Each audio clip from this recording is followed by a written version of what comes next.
beautiful day on Your Image with Abeokuta. Today, I'm having an enigmatic personality. Enigmatic in the sense that he's a man in a diverse experience. And of course, when I read out his pedigree, you will agree with me that issues of life, how life are painted, how life are exhibited, how people are exposed to certain developments in the world, showcasing different attitudinal issues, developments, and the like, are his purview. The topic today is authors and life issues. Do you hear me? Authors and life issues. Authors are enigmatic. And I have with me Mr. Matthew Simper. Matthew Simper is a filmmaker, a TV producer, screenwriter, video editor, and of course, a consummate author. Glad to welcome you. Thank you. I also have a dynamic young man representing the youth, and he's been on this platform before, and today is here as an author and also a consultant with SRO Consult, an educational institute. We're glad having you today. Yes, thank you, sir. His name is Glory Oludare. It's 19 years, sir. Nice having you once again. The topic once again is authors and life issues, and we're going to be looking at it from the public relations perspective. The authors, why are they peculiar? Well, in a nutshell, the way I see it is the fact that they are closest to God in terms of, can I say, nature, because we are natural, right? But when you consider the fact that God himself is a creator, you discover that anybody that creates is like the firstborn of God, then the one who really takes after God. Closer than the clergyman? I didn't know about that. Because the thing is, among my children, the one that takes after me is the one that is closest to me. The one among them that wants to do what I do is the one that would have my ear and attention all the time. Is the one I will relate with, that I will talk to, that I would discuss a lot of issues with, and the one that can gain most from me. Well, I'm asking this question because I found out that authors, writers are in another world entirely. Exactly. And they depict a lot of things that an ordinary eye will not fathom. It's like they are mystic. At times they extrapolate, and at times they see into the future. How do they come up with those attributes? Now we talk about muse. I was writing my profile for one program that I want to be part of. They said I should use my resume and turn it into a pro. So I told them that I found my muse in 2019. Now the muse is the kind of God, so to say, small God that, you know, inspires people to creativity. And you know, once you are a writer, the muse is always present with you. Now there is a story I'm writing. I've not had time to sit down and finish it. It's about, you know, a little girl whose mother wins abruptly. Okay. And I happened to be close to this girl. I studied her mood, studied her behavior within the time that the winning process was taking place, and I began to project into her mind to begin to wonder what this girl would be feeling, thinking at this particular time. And I came up with a story. And that story, by the time I write it, people will be wondering, where did this person get this idea? But you know, it's just because the whole thing is within me. As a writer, you can extrapolate, like you rightly said, you can deduce. you can, you know, imagine what can happen. You can put one and one together and come up with something that adds up. Well, thank you very much. Oludare, when you look at a child, where do they get the inspiration to say certain things that are unexpected? You as a writer and an author, where did you get your inspiration?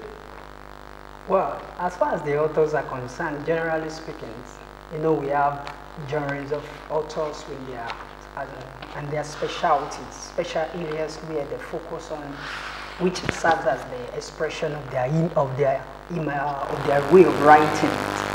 Most of the children in our societies that of today get their inspiration from the societies, the things they go through, the experience, especially on the road, the streets.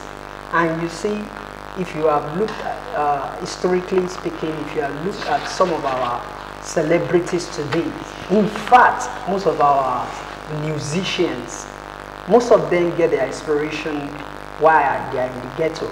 For instance, if you look at Wizkid, you know, Daddy Shoki, all of these guys, they have the way by which they express their way of their creativity through their music. And the same thing applies to children who are also gifted at writing. Let me ask you, we have often found out that most of the successful artists come from ghettos, they come from villages where you do not expect certain creativity to evolve. What is there that is tripling them or tipping them to do the unexpected? All right.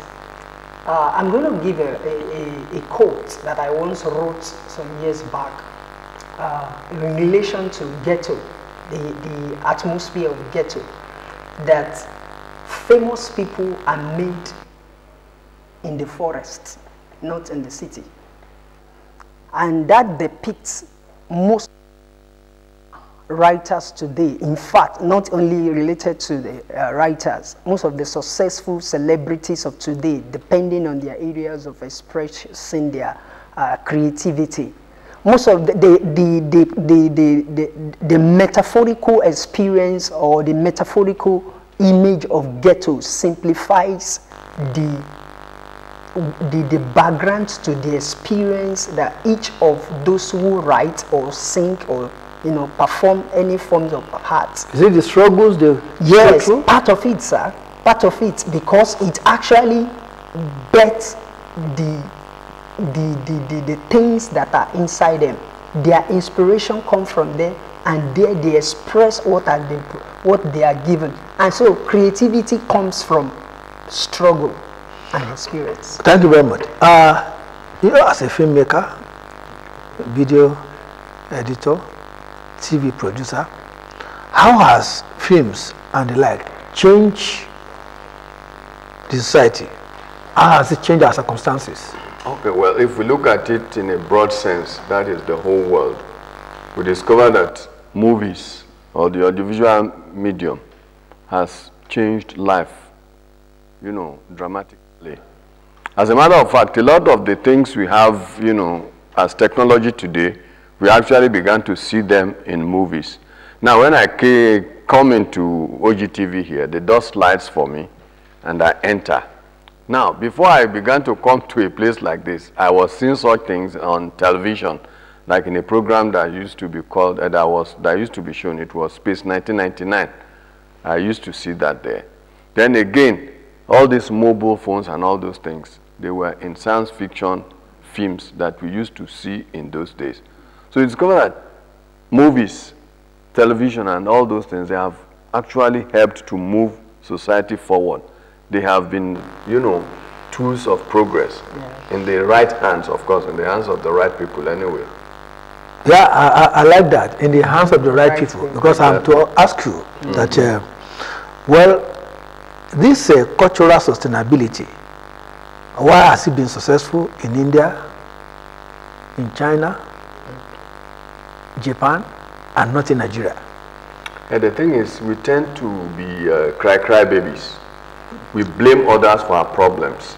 I mean, you know, at least one group, one WhatsApp group, where sometimes they just dump issues and say, blame the white man, blame the Europeans, blame this, blame that for our woes. Blame the military. Blame the military. But the question now is, were Indians not colonized by these same white people?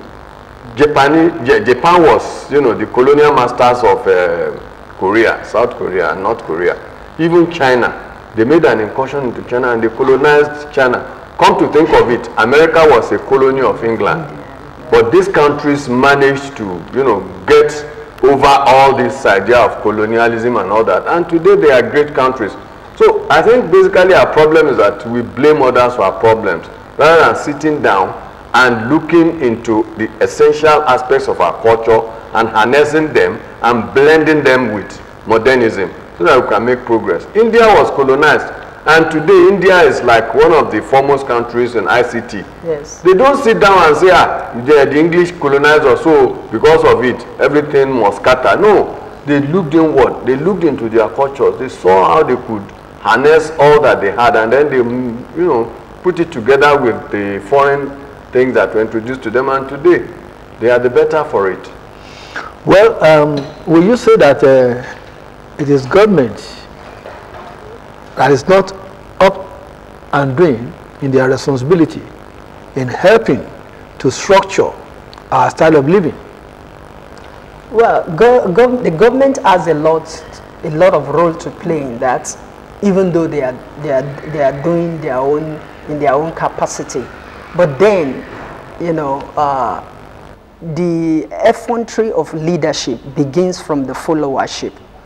And in essence, what I'm trying to say is that every system or every structure depends on the mindset of the individuals, right from, well, circles they belong to. And that depends on how they are given the right environment.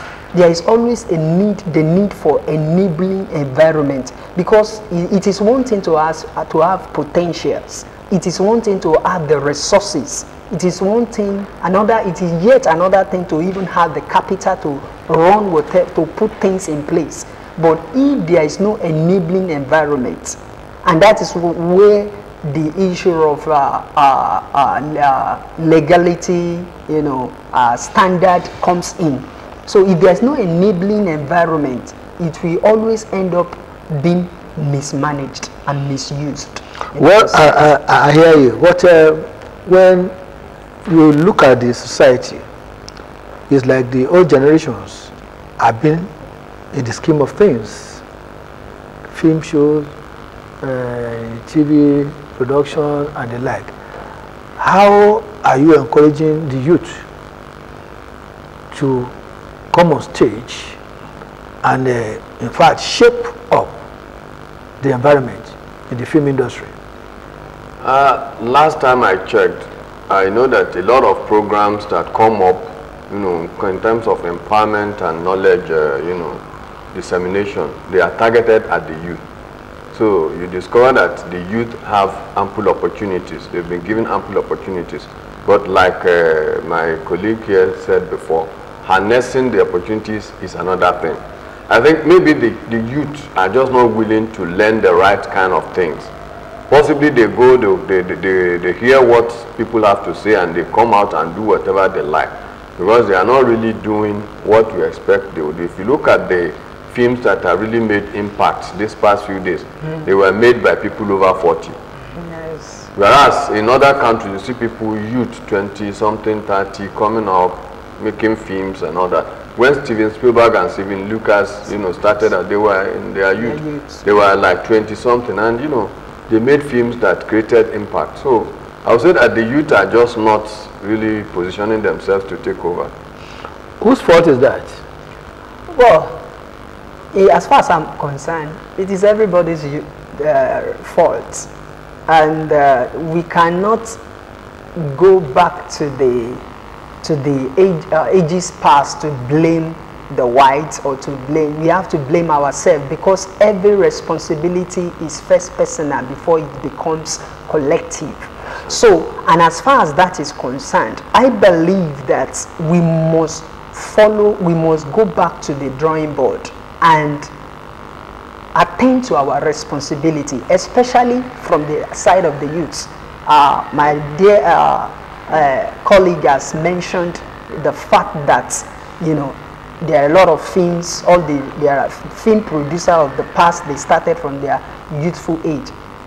People like Walt Disney, who has who founded Hollywood several years back. Today, everyone is watching Hollywood because someone started it. So we need to go back to the drawing board and focus on what we are given, and next what we have been given, what we have.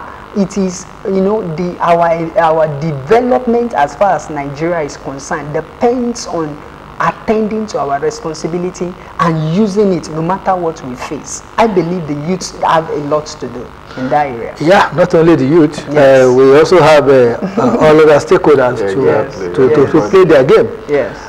I want to ask you, simple, filmmaking, TV production, screenwriting, and video editing has been seen as a very difficult terrain.